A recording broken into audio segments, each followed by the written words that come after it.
Hello and welcome to week 32's FUT Weekly podcast episode. We're doing a sort of content gameplay hybrid. We'll say a bit more about why in just a second, but I'll introduce regular around these parts, of course, JoshXLS. Hello. Yeah, thanks for having me, Ben. Have you recovered from Thursday night? I mean, we won't talk about Wolves, but have you recovered from Thursday night? Because I can't not hear Conor McNamara screaming _Ḥarry_Maguire in my head, and I must have listened to that 150 times at this point. Yeah, and then Arsenal nearly lost, so a good weekend for you. Yeah, I mean, listen, I don't think 4-0 was reflective of the scoreline against Ipswich, if I'm being honest. Exactly. Terrible. 𝘵𝗫𝗀𝘃 assaulted Leif Davies with his ankle onto his studs. I'll never know how Leif Davies got the red card there. It should have been the other way around. Yeah. And we have on this podcast, which is exciting because we haven't had him on for a while, Brammers. Hello. Hey, Ben. Hello, everyone. I'm back. I had to take a leave of absence to recover my voice after the Christmas episode. But I've returned just in time to win the league title, just to add more misery for Arsenal listeners. But in all seriousness, I lost my voice for the whole of January, and then I did Team of the Year and realised I was completely bored of the game, so I sort of just completely stopped playing. But I'm back now. Team of the Season is always something that gets me excited. Yeah, and actually, I was saying earlier, we'll be talking a bit about content, but also a bit about gameplay on this one, because the Supporter episode this week, we're going to be utilising Brammers' game critic and consultant credentials to chat a bit about EA's interesting strategy this cycle and how they might be doing things moving forward around FC. As people know, it's been an interesting year for EA for many reasons, and we'll get onto that in that supporter episode. Obviously, if you're not already a supporter, a great time to do so. So you can catch that episode. Just search Support for Weekly, get the plug in early, and let's move on to what we have had this week. It's been Team of the Season warm up, which means not so many players to discuss. Maybe we'll start with doing a pound for pound though, and first of all, we'll do last week's winner.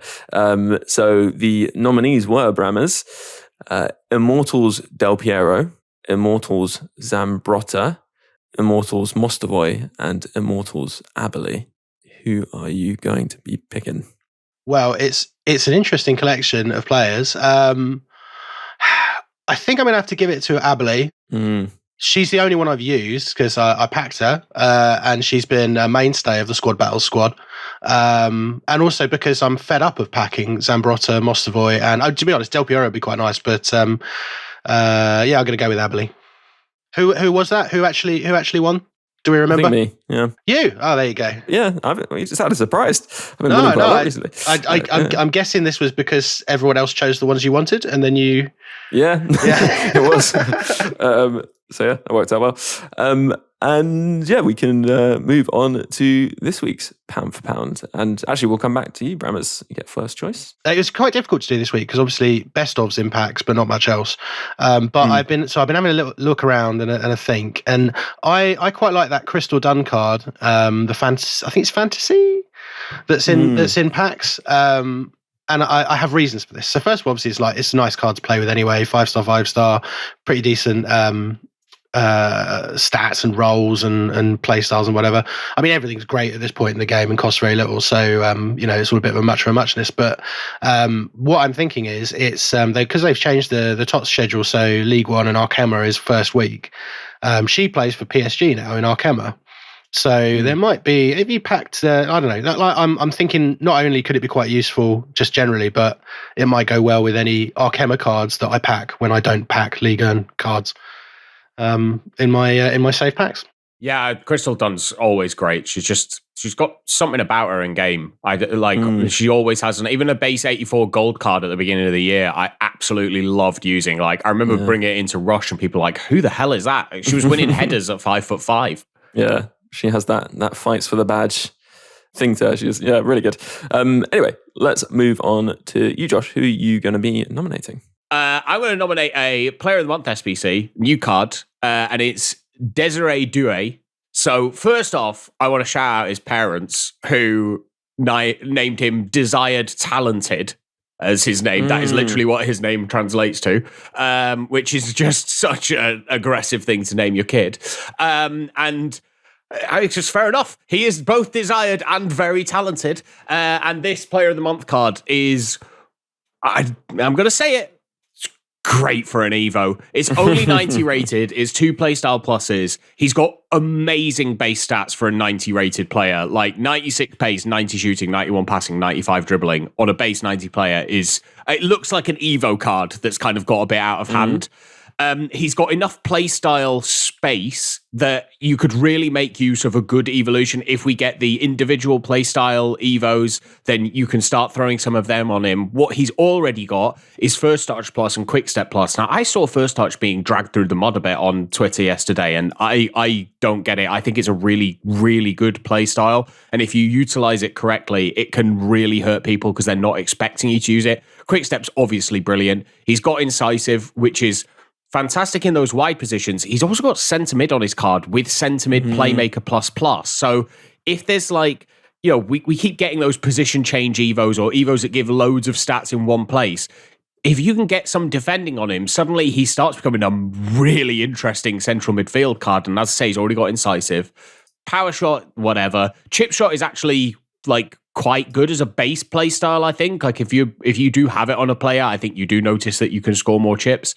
But he has that space. He's only got 5 play styles, only got 2 play style plus. With an Evo, that card for 100k, you could absolutely see it being fit for, I don't know, like 250k TOTS special Evo that gives 3 playstyle pluses and boosts them up to like 93, 94 rated, and him being one of the top players to have. Like, I just think he's one that, okay, it's maybe a little bit expensive for this, but just do it and throw it in your club. Do it, do it and throw it in your club, and then you've just got it, because like I think Ligue 1 will be a bit slept on in terms of TOTS. There's no Mbappe yet. Dembele will be good. He'll obviously be the face of it.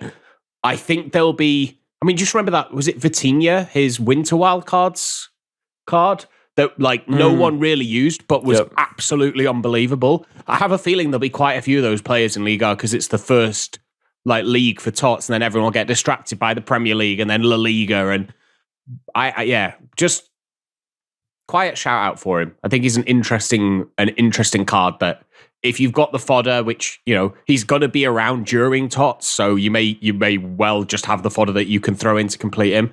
Really interesting player. Nice. I mean, I appreciate you nominating a player who's a recent release. I'm actually also going to follow Brammers' lead and go for a fantasy player who has plummeted in price and I think is possibly one of the top 5, if not top 3 centre-backs in the game right now. And that is the Benjamin Pavard, the Fantasy FC. He has every defensive playstyle and crucially, is controlled lengthy with 97 pace with a shadow plus quick step. So he's very quick. He has relentless too, so he'll keep going all game. And has the intercept plus and jockey plus play styles. But he's also actually very good on the ball. He has high passing in the 90s. He's got 92 composure. Actually has 98 reactions, good agility and balance, and will be able to help you out of defense as well as being incredibly solid defensively. He's only 70k, which to me is pretty crazy compared to some of the centre-backs I'd compare him with. And I'd just encourage listeners to have a look at Pavard versus the centre-backs that they have and maybe think, actually, he could be improving me. He could be catching some of these fast team of the season players once we get there. And I think he looks really good. In terms of the other content, we've had an Ericsson SBC, which I think is a little bit overshadowed by the fact he's had some good Evo options recently, and he is 370k. I think a little let down by the fact his dribbling isn't that amazing, so it's a little awkward to use a chemistry style on. He's maybe not super suited to cam or centre mid or CDM because of his play styles. So I think the player I wanted to move on to, or players I wanted to move on to, I guess, is the road to the final player pick, which I think is quite odd because you've got a combination of 2 players available through that pick, De Jong and Lee Kangin. Both are going to cost you 800k, but frankly, I think you're paying probably a 400, 500k premium if you go for Lee Kangin, just because De Jong is far clearer and far more popular. The playstyle pluses are better as well. So yeah, a little bit of an odd one, I would say, that from EA. I think that's a fair assessment, but it does give us the opportunity for an important decision for Josh. Because obviously, how much faith does he have in PSG to knock out Arsenal? And how much fun would he have running around with that card if they do that? I'm surprised that you think that Lee Kangin is underpriced, because you've got to assume that getting to the final is priced in with him compared to Frenkie de Jong, right? They've got a tough game against Inter, and PSG will waltz through by a couple of goals, Again, though, I'm not interested remotely in these SBCs because of the proximity to team of the season. It just seems... I know there's only like a week on that one, but I don't know if we're going to really... You'll be packing amazing things during team of the season, especially if you're doing like weekend leagues and stuff. So I don't know. It feels like an attempt to get us to give up a whole bunch of fodder just before a period where we'll need it. Yeah, I mean, there are rumours that there's going to be 4 playstyle pluses during team of the season, that 3 playstyle pluses could be standard. So possibly gaining a third on this De Jong just for 800k doesn't seem like good value. A random thing I noticed, Marcus Alonso, his flashback is right-footed. He's definitely left-footed. People know that if you've seen him take a free kick. And I was checking, his gold base version is also right-footed, despite the fact he's always been left-footed in the game. So there we go. That's a weird thing. Oh, actually, before we ramble out of SBCs, there was also the Didier Drogba, who I think for 1.1 million coins, it's quite a lot, but if you like Drogba, I guess this is a good card. There are some good play styles there. Maybe Aerial Plus isn't the best in the current meta, but a nice throwback, I guess, to when he was dominating this time last year with that Golazo, which may be what it's actually referencing on this day. Josh, I don't know what you make of that SPC. In last year's game cycle, this would have been an all-timer card. And as you say, it probably is in relation to his Golazo from last year, just because Aerial was so strong. I will say, I think it's one of the best +1s we've had when you compare it to his previous icon, which was a Grassroots Greats. It's only a +1, but he's got +6 in passing, +3 in dribbling, which included like a +5 to the dribbling stat and a +4 to agility, +3 in defending, and then +1s everywhere else. Like, it's a really quite sizable upgrade for him. I'm someone who likes passing with my strikers, so the fact he got 6 passing is kind of big for me. And then he's gone from Power Shot Plus and Aerial Plus to Quick Step Plus, Low Driven Plus, and Aerial Plus. And that is a beefy upgrade. Base press proven, massive for allowing him to keep hold of the ball. Power header as well means he can actually score headers when he wins them. Finesse shot, like base finesse shot, I think is good enough to score most of them like inside 20 yards. You're not going to get those stupid ones that you get with Finesse Plus, but it's good enough. And obviously, like, his shooting stats are really good. It's just 1 million coins as an SBC, and I don't know that it's worth it considering the standard of striker that is ubiquitous across teams in like the top 3 divisions in Rivals. Yeah, absolutely. And then I think on that we'll take a break and we'll come back to talk about some other content bits, including the upcoming release of a paid season pass, presumably on Thursday. We'll be back just after this break.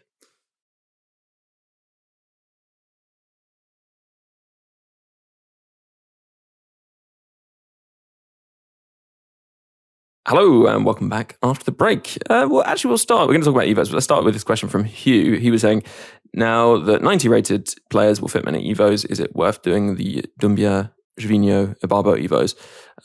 Not the PS only ones, but the ones that make them 90 rated? Or is it better to just wait for other EVOs to get them up to 90?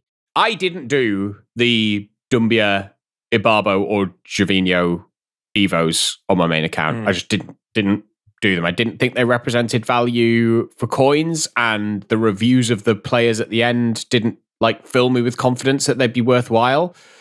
To me right now, I'd probably be sooner using their birthday cards that were in packs than necessarily spending the coins on their EVOs waiting for the next EVO in the path. Yeah, we can wait. I think you've got 4 days, is it? 25th of April that the Streets Won't Forget parts expire. To be honest, I look at the base cards and think they're going to be primed for a good path anyway. Like all those free cards are primed for a good path anyway. You know, 𝗵𝗡𝗀𝗏's got really high physical, really high dribbling, really high pace for his rating of 78. And considering some of the boosts we're getting from EVOs right now anyway, like you can take that 𝗵𝗡𝗀 to a 91 rated with 99 shooting and like 90s in pace, passing and dribbling at the moment with finesse shot and power shot plus without needing to go through like the paid Evo at all. Like you'd only pay, in fact, you pay about the same. It's 160k you'd need to put through 𝘵𝗏𝗀 and starring role to get there. So yeah, for me, I wouldn't be paying to Evo any of them at this point. If you've not already done them to make the most of them back when they were first released, then I definitely wouldn't be doing them now. Question. Let's say that you have unlocked them, but you haven't even put on the Playstyle Pluses yet. Would you put them on, or would you not, because they're better to Evo without? Asking for a friend. It really depends on the Playstyle Plus. Like if you can add a Playstyle Plus that you like, then go for it. Like, you know, then that's you want to essentially make the card the best base version it can be before it's going to go into an Evo. I don't think we'll see evolutions of players 80 plus rated or 78 plus rated that require no Playstyle Pluses. So you'll only be missing out on a Playstyle Plus that's given in an evolution if you add one on.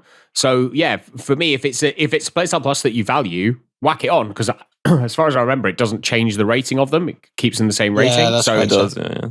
But they aren't the most desirable, I think. Like it's tiki-taka, press proven, and technical plus, whipped plus, power shot plus. So I feel like they're quite commonly given playstyles anyway through the Evos you may put them through. So unless you're like super keen on any of those, then I would probably avoid. It just depends if say like, let's say they fit a 3 Playstyle Plus Evo, but the 3rd Playstyle Plus is Trickster. You might be able to avoid it by giving them that first base Playstyle Plus. Like I would take tiki-taka over Trickster Plus, for example.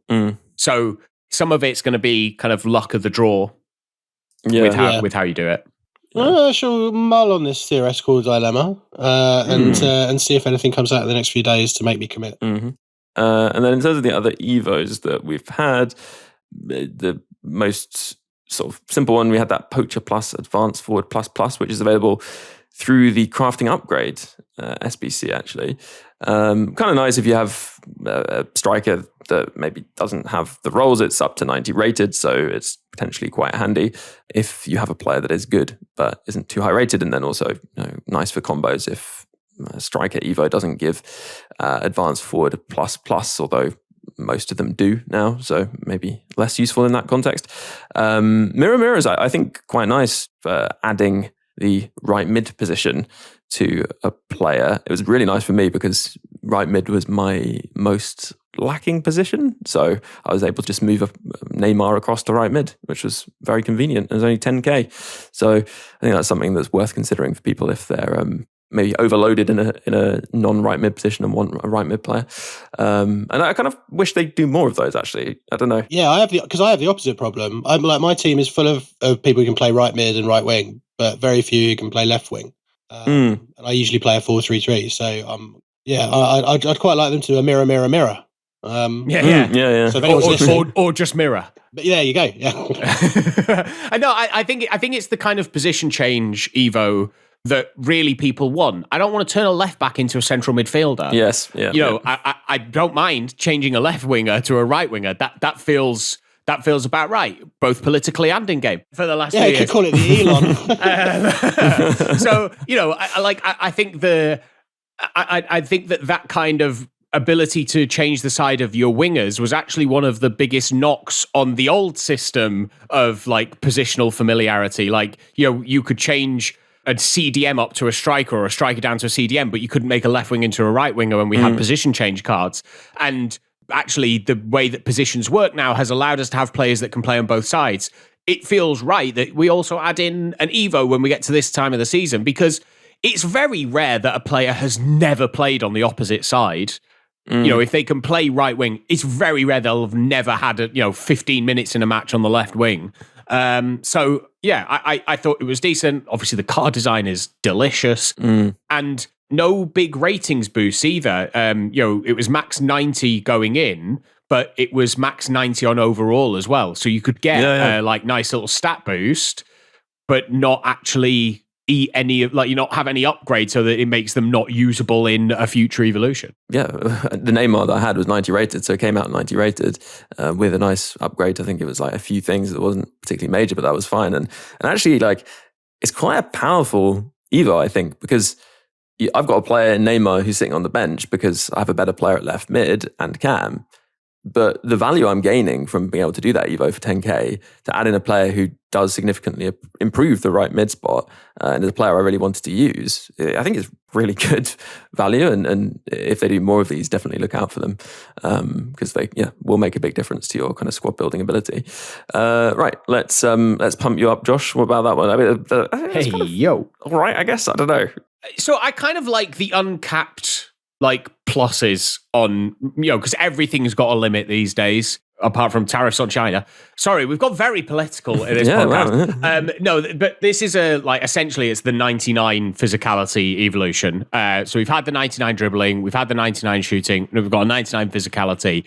We had the 99 pace as well. So it's just defending and passing to go. Maybe we had passing as well, but we've definitely got a defending one.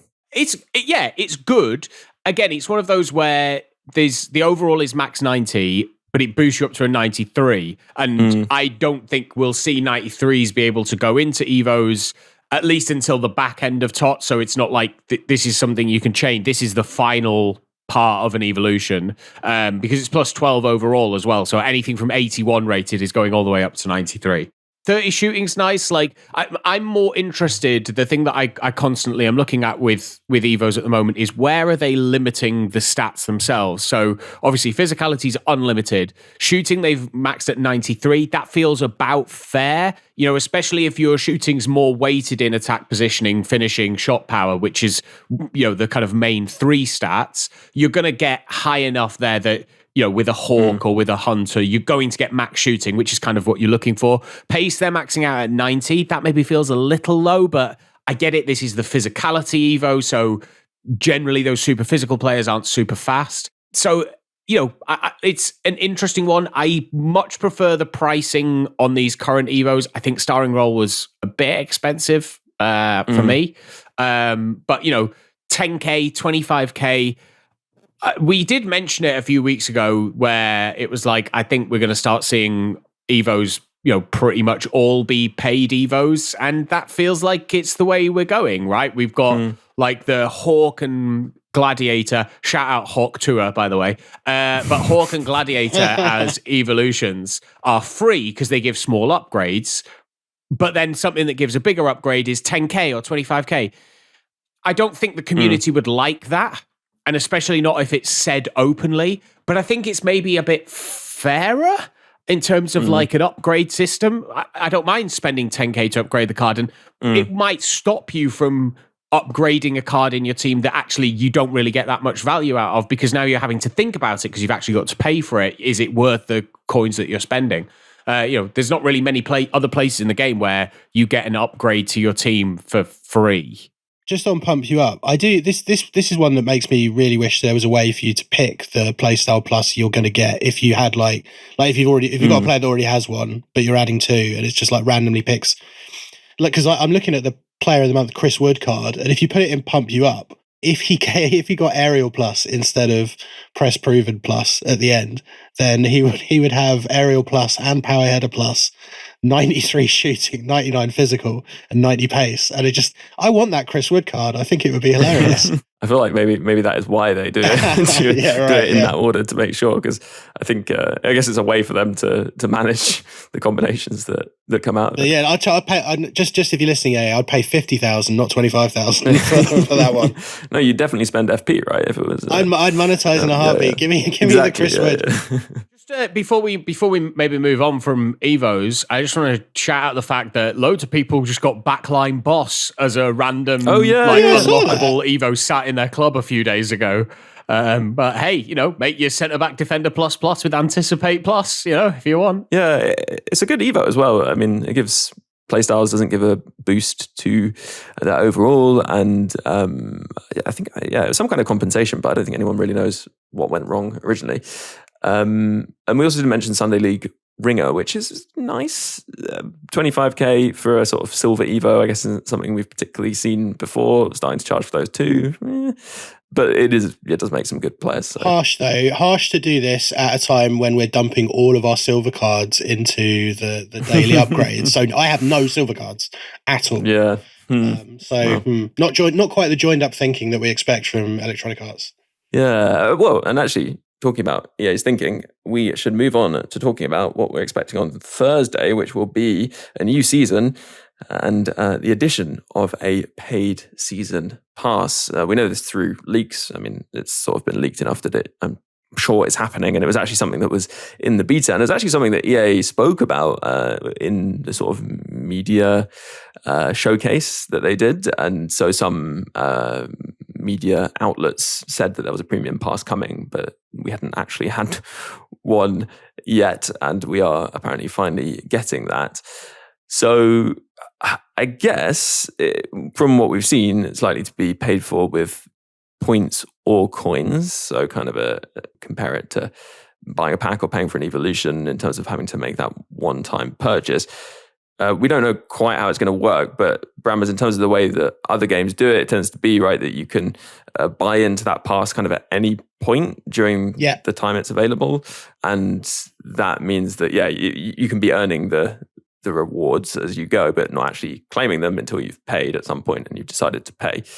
Is there anything else we could kind of expect based on experience of other season passes in other games? So it's really interesting that they're doing this and they're doing it now. And as someone who professionally looks at a lot of this stuff, how live games monetize and things like that, I'm very fascinated by their approach, which has a lot in common with, I would say, Fortnite for one. Because there are different ways you can do a season pass. I know that people have this sort of monolithic view of it, but there are different approaches you can take. So Fortnite, traditionally, the idea is that you can pay for it with you can essentially earn it, but you can also pay for it. And so people feel that if they engage with the game enough over the course of a season, then they'll be able to afford the next season pass, that kind of thing.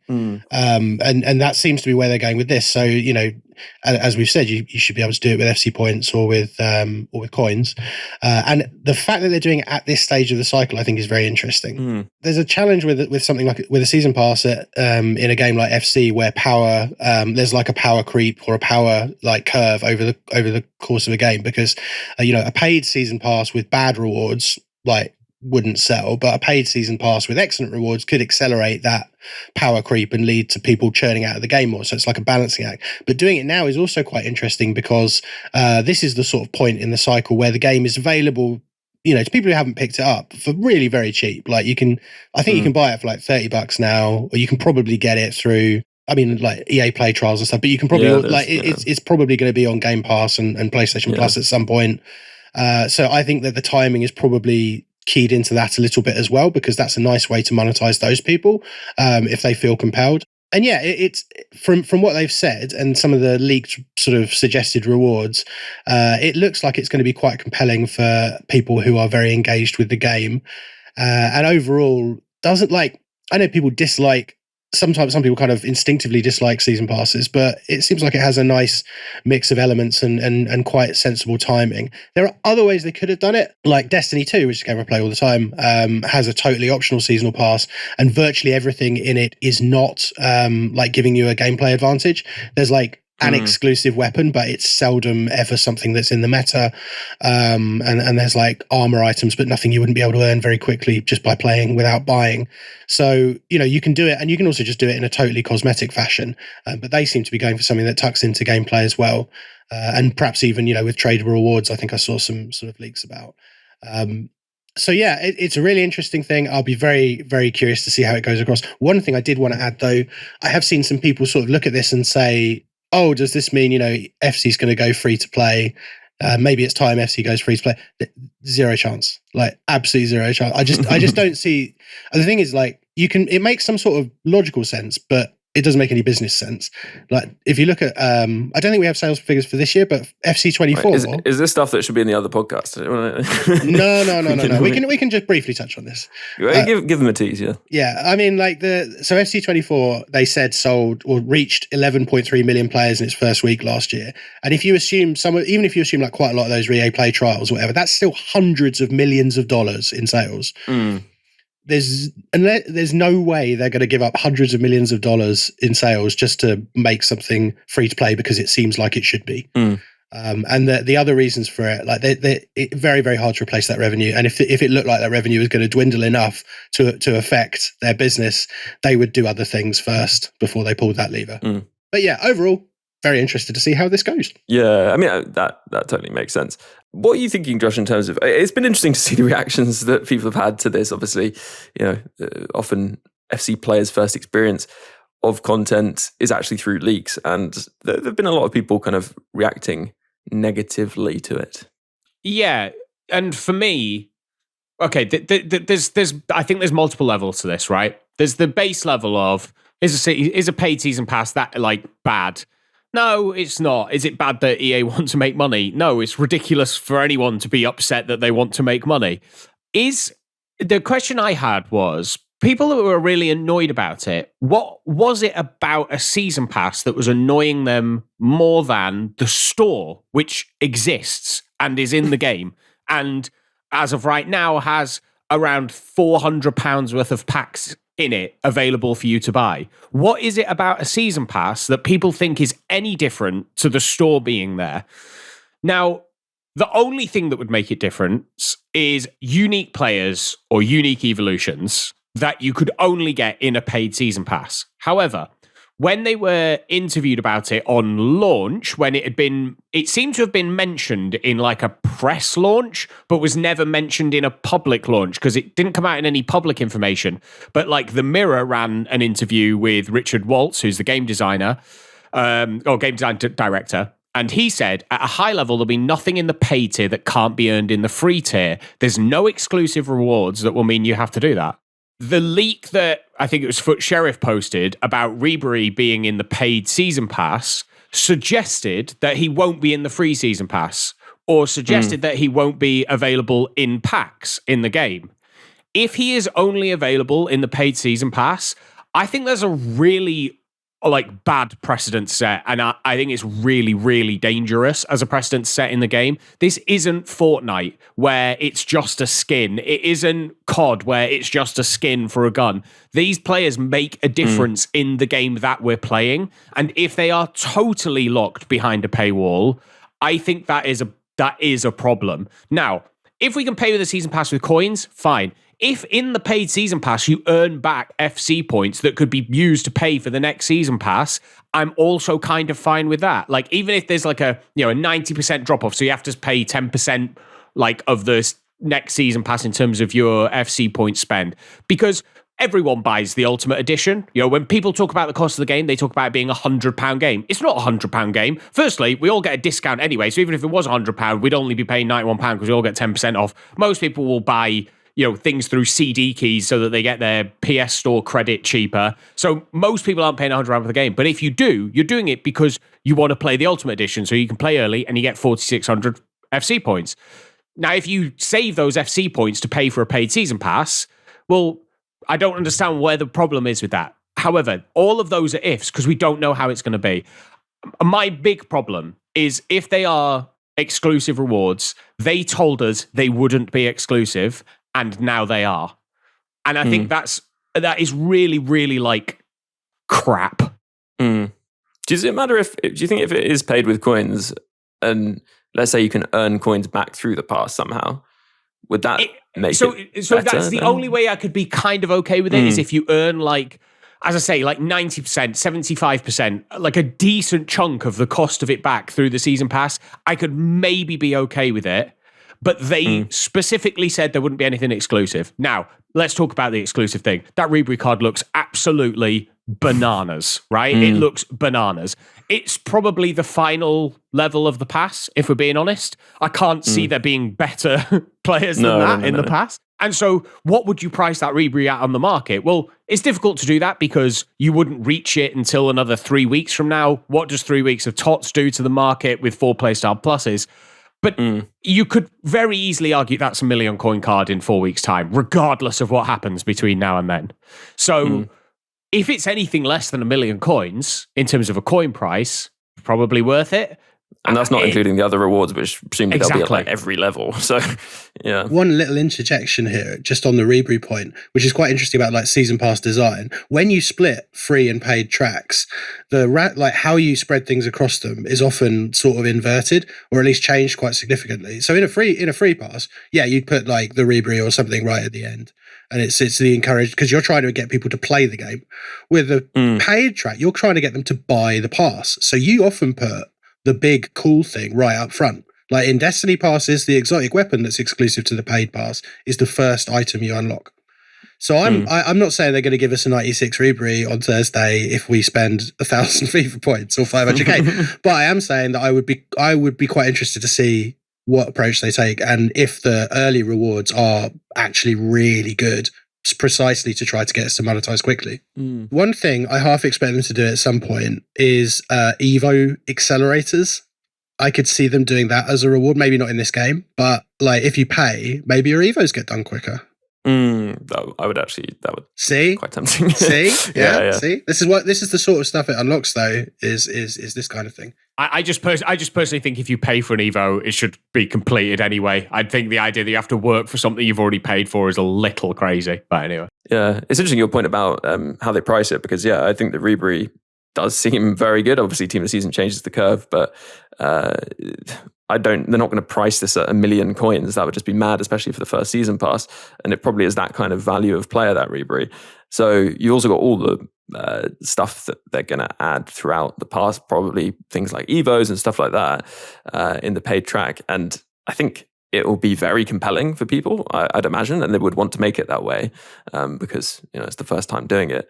But I think it's important to say you're probably not going to miss out on anything if you want to wait a bit and consider your options, because of the way season passes work. Generally, you can buy in at any point. So it might be sensible just to, think about it for a week, see Team of the Season for a week, see how things are going, and then decide whether you want to go ahead and purchase it. Yeah, I wouldn't rush into it at all. It would make no sense for there to be a pass that, if you have to buy it in the first week, otherwise it's useless doing it, right? From a marketing perspective, that makes no sense from EA. So, definitely wait to see how it shakes out.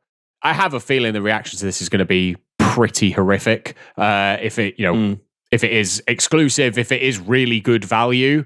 Like, if it's really good value, arguably that makes the reaction even worse. Like, if it was terrible value, no one would care because no one would do it. Yeah, I can kind of see that. I think you're right about the community reaction.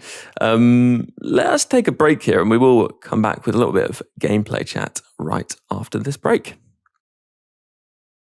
Hello, and in this break, a quick reminder that the pod is made possible by supporters. The pod didn't used to be weekly. Yes, Foot Weekly wasn't actually weekly for a time. And then someone suggested setting up the Patreon. And since then, the pod has been weekly. And in fact, it's been twice weekly because there is that supporter episode every single week. So if you'd like to catch that episode and keep the podcast going, it's just £3 a month to do so.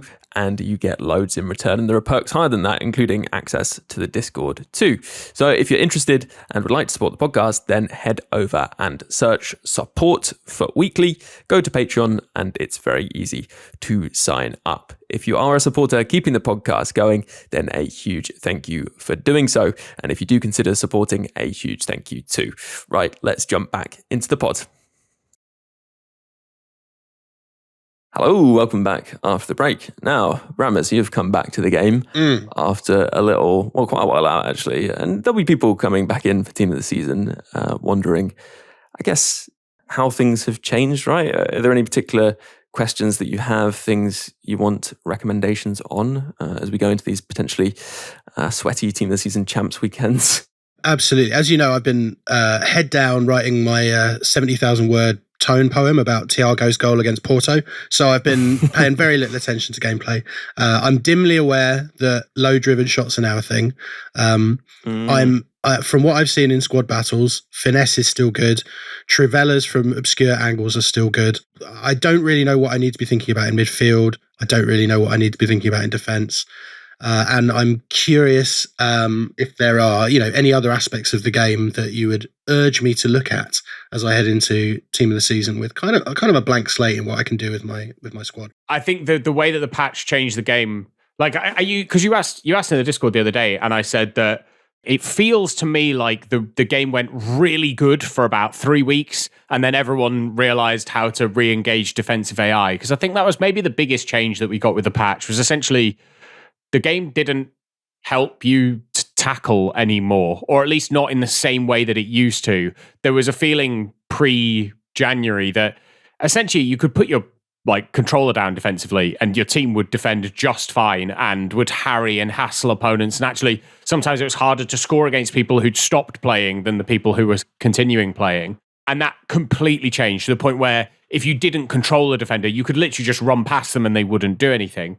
And what that has meant is that you do need more mobile centre-backs. I feel like you definitely need the role pluses at centre-back because I think it helps them with their defensive positioning. I also think aggression is quite important for how the AI determines how much they will harry your opponent. And really it gave rise to essentially the 4-2 formations. 4-2-1-3 has been the one that everyone's spoken about. I'm beginning to see people use 4-2-2-2s, 4-2-3-1s, as if they're somehow different or better than the 4-2-1-3, but they're all essentially the same, which is just having that block of 6 defenders.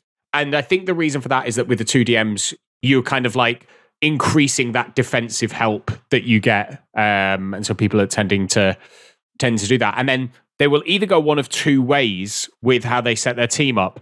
There's a school of thought of 95 depth. So essentially full court press, whenever you win the ball, just everybody's pressing as high as possible and it kind of suffocates your opponent.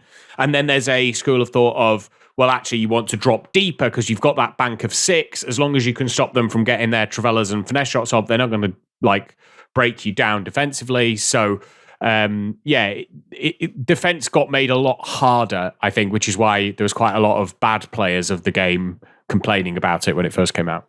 Okay, that's interesting. So the sort of the 4-2, whatever then I want up front kind of formation, and either aggressive defending or quite sort of, Arsenal-esque defending. But what do I do when I get the ball back in defence? How am I getting it from back to front? Pinged passes tends to be how most people do it, just pinging it up to a winger. Because most people run their left back and right back on full back defend, they essentially sit in the back line as kind of wide centre backs, really. And so if you're playing with wingers, for example, those wingers will be about 10 yards deeper towards your own goal than the fullbacks that are supposed to be defending them. And so there's usually always an out ball to one of those fullbacks, that once you're then in that attacking 4, it's then about counter-attacking if you're playing in those 4-2 formations. So I play with a narrow 4-1-2-1-2 because I've always hated playing in those 4-2 formations. It's way too defensive for me. And passing got made a lot easier in the patch, and it became a lot less reliant on the play styles. I think that has now begun to shift back towards play styles being important again as the stats have improved everywhere. Loads of players have super high passing stats, but you've also got conversely a lot of players with super high defending stats and intercept. So those kind of tiki-taka, pinged and incisive pass are getting more important, I feel now. So being able to pop the ball around in midfield and actually play some triangles and especially passing the ball backwards is super effective because of the way people are defending. A lot of the time you can pull them out of defense, pass the ball backwards, and that's how you start trying to create those gaps, especially with players who don't like to grab defenders. you can start like manipulating them by making them think they need to grab a defender, and then they don't switch out of them quickly enough, and you start kind of creating those errors, which the defensive AI doesn't correct in the same way that it did before the patch. It's still one of the benefits that we're seeing now. So in terms of like progressing the ball up the field, fast and along the floor tends to be the way a lot of people do it. I quite like, if I'm really under pressure, an R1 square, the kind of manual long ball, not to kind of break somebody through in behind, but I just feel like I win the header more often from an R1 square than I would do just a clearance or a normal square. That tends to be how people kind of break up the pitch. The thing I would say again, if you want to go a bit counterculture, is to have a fullback not on fullback defend, have them on like wing back balanced, for example, or wing back support, however you want to use them, because it gives you that kind of like extra player moving forward that usually people's defensive setups aren't really ready to mark. And so it always gives you that kind of easy out ball, that easy kind of through ball just to release into space down the wing. And then you're forcing your opponent into a decision then. Do they bring a CDM out to you? Do they try and chase back with a winger? Do they bring the fullback out, potentially leave a ball in behind down the line? So I like having that, but it can leave you vulnerable a bit on the counter attack. Yeah, okay, fair enough. I mean, I prefer what you're suggesting about like the narrow, and because I don't want to play like super defensively anyway. That's not really what I'm about. And so I'm going to do that. I'm going to go for the kind of the players who can do all the ticky-tack stuff in midfield. But what do I do when I get it up to the top? So I think you're right to pick up on the low-driven thing. I mean, Josh and I have been saying on the podcast that low-driven was always good, but only if you're using precision shooting. Yeah. Did you ever use precision? Or no, you made me learn timed shooting or time finishing, whatever goddamn hell it was called. And now I listened to a podcast a few months ago where you were saying they should take that out of the game. Which I've been meaning to. You'd learnt it, so I made sure that. Yeah, but no precision in my game. Very little in any. So yeah, this is extra important. Then that low driven is now a thing, and you were saying you have given it a go, right? It's ridiculous, isn't it? Yeah. Actually, this came up last week when we were talking to Richard Buckley, and he was complaining about the fact that people were scoring too many low drivens against him, and he was saying it was OP, and we were just saying actually, I think people, including Richard Buckley, are not yet really aware of the fact that a player can both hit you with a low driven and with a finesse shot. Players, I think, who have finesse plus and low driven plus are really dangerous because of the additional angles that they can get. But even if they don't have finesse plus, they just have low driven plus, or even with the base playstyle, depending on where you are, having those two kind of shooting options, it is really advantageous. And the more you use the low driven shot, I think the more you'll recognize that, it just offers you an extra opportunity, and you can hit them from probably further out than you'd think. Driving them into the near post is really good and catches people out a lot of the time. And I would say that just in terms of creating opportunities, sort of like speed boosts and quick accelerations are still really quite good, especially if you can get yourself a controlled lengthy or better. Okay. Actually, I think controlled lengthy is maybe optimal. Someone who is fast and maybe has like quick step, rapid, something like that. It will give you that kind of distance between yourself and defenders. What about, so when you're doing low driven, are you modifying that are you doing it like a sort of Trevellary low driven, or is it just regular? Is that even a thing? Just regular, because they don't really stack the modifiers. So you can just hit a regular low driven shot. Yeah. Okay. So hopefully that arms you with enough to go into what will initially be League 1 TOTS. Yeah, I'm going to write that all down afterwards, and I'm going to build a team exactly to that specification, and then see. And then I need to get out of. I'm in Division 4 because I've not really. Actually, no, I tell a lie. I played like 3 or 4 rivals games last week. I was in Division 5, and I felt bad because like my skills have atrophied, but not that much, and it was just horrible for whoever I was playing against. So I'm hoping that will continue. But certainly excited. I'm quite excited to get some Arkhema cards. So I've got an all-women team what's left over. So but I appreciate it. I think it'll be a good first team of the season. Actually, it's interesting. Just quickly, we didn't mention, but we know the order of the team of the seasons now. So we've got Ligue 1, Eredivisie, Arkhema. So that's the French Women's League, Premier League, EFL combined, Barclays Women's Super League, Bundesliga, Super League, Frauen Bundesliga, Serie A, Europe Select, and then NWSL. La Liga, Liga Portugal, Liga F, Saudi Pro, MLS, Rest of World, and then Ultimate. It's a weird list of icon patrons this week.